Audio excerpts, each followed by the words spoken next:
Hi there. You hear it all the time, right? This global race to dominate artificial intelligence? It's painted as this huge technological sprint between superpowers, all fighting to control the future. But what if we're all looking at the wrong finish line? What if the real competition isn't who we think it is? So, as AI gets more and more powerful, you've got the world's major players, scrambling to write the rules of the game. And the two biggest teams out there, the United States and the European Union, well, let's just say they are not using the same playbook. Not even close. And this really shows you the two completely different philosophies at play. In one corner, you've got the USA.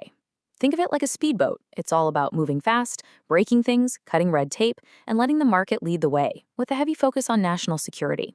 And in the other corner, you have the EU's ocean liner, slow, steady, cautious, obsessed with building a foundation of trust and safety with this massive all-encompassing rulebook. Okay, let's zoom in on that EU plan for a second, because it's really ambitious. They've built this thing called the AI Act, and it's basically designed to be a digital fortress, a global gold standard for reining this technology in before it, gets completely out of hand. The whole system is actually pretty logical. It's all based on risk. So, at the very top, you have unacceptable risks. Think government social scoring systems. Those are just flat out banned. Gone. Then you've got high risk stuff, AI used in healthcare or law enforcement, which gets hit with a ton of strict rules. Below that, limited risk things, like chatbots. They just have to tell you you're talking to an AI. And at the bottom, minimal risk AI, like the spam filter in your email, it gets a total free pass. And believe me, the EU is not messing around. If a company breaks these rules, they are looking at fines up to 35 million euros, or 7% of their entire global turnover. Yeah, that's a number that gets a CEO to sit up and pay attention. But this is where the story takes a turn. Because while that American speedboat and that European ocean liner are busy arguing about the rules of the road, they might be completely missing the tidal wave that's about to hit both of them. What if there's a third player in this race, one they never even saw coming? Seriously, what is a competitor we should really be worried about?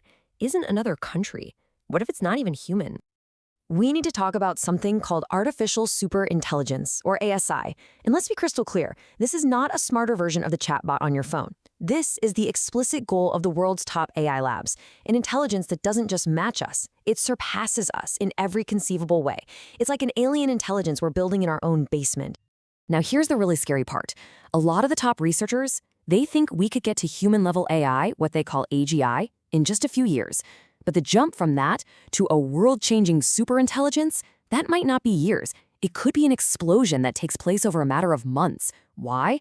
Because an AI that's as smart as us could start improving its own code, creating this insane runaway feedback loop of self-improvement that we can't even fathom.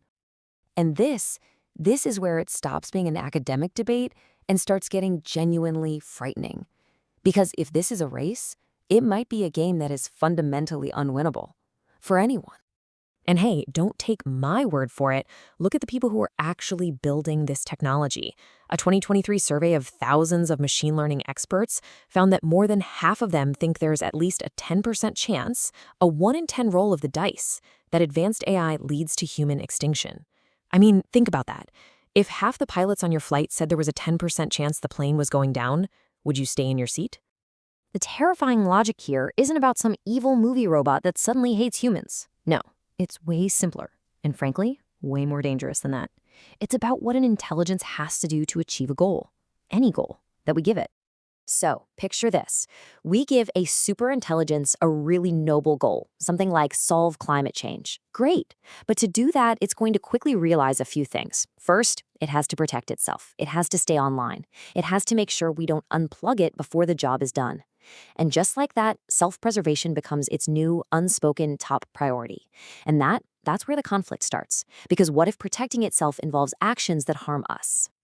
And that really brings us to the punchline, summed up perfectly by the AI safety researcher Dr. Roman Yampolsky. It doesn't matter who builds it. It doesn't matter who controls it. When it comes to superintelligence, there's one simple, terrifying outcome. Everyone loses, AI wins. So, with all of that in mind, let's go back to that debate between the US and the EU. In this new, horrifying light, you have to ask yourself, are we even trying to solve the right problem? I mean, look at our rules. The EU is banning social scoring. The US is worried about too much red tape. And get this, both plans have huge exceptions for military and national security use, which is exactly where the most powerful systems are going to be built. Neither of these plans is designed to control a superhuman intelligence. It's like we're arguing about the design of a sandcastle while a tsunami is on the horizon. So here's the stark reality of it. We are in the process of building what could very well be our final invention, the one that makes our species the number 2 intelligence on the planet.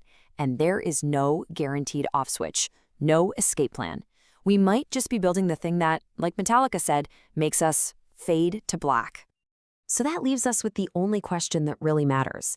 If this is the one race that humanity absolutely cannot afford to lose, what in the world should we be doing about it right now? See ya.